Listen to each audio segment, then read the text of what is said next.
Hello everyone and welcome to a new episode of the Bug Warrior. In today's video I will show you how to complete Horadric Strongrooms to acquire Arcana Spells, loot and even recipes to craft seasonal jewels. This video will cover everything from where to get Sigil Powder, knowing which tests to select at the start of the Strongroom and which ones to avoid, and even some tips so you can reach level 5 or 6 Attunement inside the Strongroom. Now that we know why Strongrooms are so important in Season 9, let's get to it. This objective appears first at Chapter 2, but it continues beyond as you will be requested to collect all your Arcana spells and recipes to craft seasonal jewels as part of the season journey. Step 1 is of course to find a Nightmare Dungeon Sigil that has the Horadric Strongroom affix. This affix is hard to find, so what I suggest is that you craft Nightmare Dungeon Sigils to improve your chances to find it. You will need Sigil Powder first. You can farm for it by completing the Tree of Whispers caches or by opening tortured chests at Helltides. Once you have enough powder, go ahead and craft the Nightmare Dungeon Sigils at the Occultist. It might take a few tries before you find one, but trust me, they do drop. Once you get a Sigil with the Strongroom affix, enter the Nightmare Dungeon and you will notice a beam that guides you to where the gateway to the Strongroom is. After killing some enemies, you will enter a portal.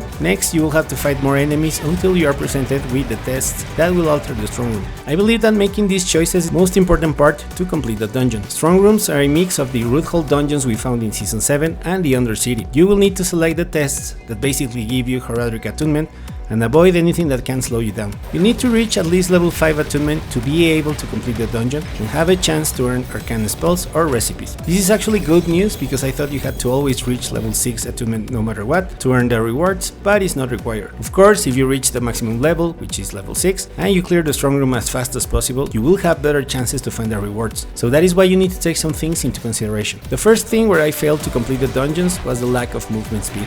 I'm not saying that you should be super fast and invest everything at movement speed, but since you only have 100 seconds to complete the room, and it is a big room, and there is no way to increase the time, trust me, this is the first thing you should be looking at. Next, find a good difficulty level to be able to constantly reach level 5 or 6. Even if you are at a higher level, it's best if you lower the difficulty to meet this requirement. Next, I'm going to tell you which tests you should avoid. I plan on making later on a video that analyzes all tests, but for now, just avoid Test of Ghosts, the Test of Celerity, the Test of Wandering, the Test of Doom, and the Test of Weight. I think all the others are okay. From here on, I suggest you immediately make your way to the first pillar, avoid any monsters if you have to, and once you are done with the pillar, same as Helltides, look at the mini-map notification of other pillars that have been activated. The trick is to move from pillar to pillar, and if you find a shrine on your way, then you activate it, but don't stop there for too long. Pillars are more important. This is what I have done so far and it works. Once you reach level 5 or 6, the Strongroom boss will appear.